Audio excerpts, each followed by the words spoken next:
Good morning, everyone. How are you all? Hope you all are well. आज हम स्वर ऊ सीखेंगे। सबसे पहले मैं आपको ऊ की एक कहानी सुनाऊंगी। तो बच्चों, क्या आप तैयार हैं ऊ की कहानी सुनने के लिए? चलिए कहानी शुरू करते हैं। ऊ से उषा एक दिन बाजार जा रही थी। उषा कहाँ जा रही थी? बाजार।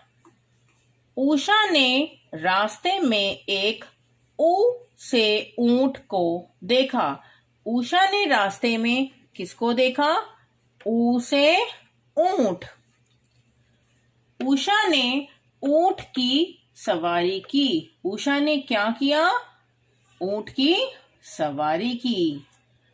उषा ने बाजार पहुंचकर ऊ से ऊन खरीदी। उषा ने बाजार से क्या खरीदा? ऊ से ऊन। उषा की माँ ने ऊन से मफलर बनाया। उषा की माँ ने क्या बनाया? मफलर। किससे बनाया? ऊन से। ऊ से ऊन।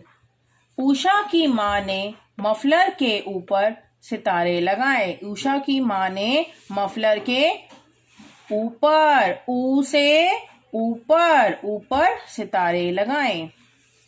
उषा मफलर पहनकर ऊ से उषा काल में सैर करने गई। उषा मफलर पहन के कहाँ गई? ऊ से उषा काल। उषा काल में सैर करने। उषा काल बोलते हैं सुबह के समय को। तो उषा कहाँ गई? उषा काल में सैर करने गई। तो बच्चों, कैसी लगी ये कहानी? अब मैं आपको ऊ के शब्दों का ज्ञान करवाती हूँ। ऊ से ऊंट। ऊंट की गर्दन और पैर बहुत लंबे होते हैं। ऊ से ऊदबिलाव। ऊदबिलाव कनाडा का राष्ट्रीय पशु है। ऊ से ऊपर।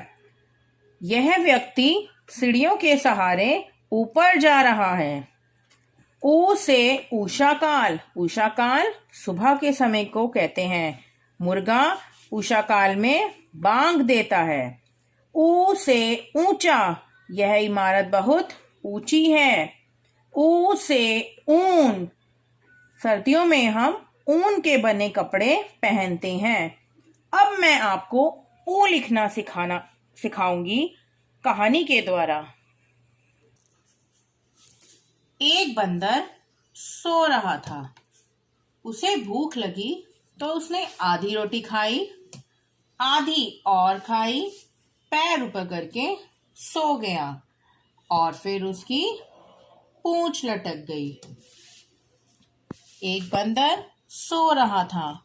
उसे भूख लगी तो उसने आधी रोटी खाई, आधी और खाई, पैर ऊपर करके सो गया और फिर उसकी पूंछ लटक गई। एक बंदर सो रहा था। उसे भूख लगी तो उसने आधी रोटी खाई, आधी और खाई, पैर ऊपर करके सो गया और फिर उसकी पूंछ लटक गई। एक बंदर सो रहा था। उसे भूख लगी तो उसने आधी रोटी खाई, आधी और खाई, पैर ऊपर करके सो गया और फिर उसकी पूंछ लटक गई।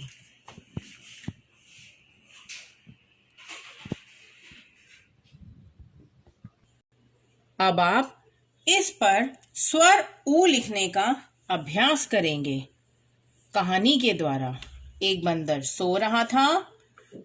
उसे भूख लगी तो पहले उसने आधी रोटी खाई, आधी और खाई, पैर ऊपर करके सो गया और फिर उसकी पूंछ लटक गई। धन्यवाद।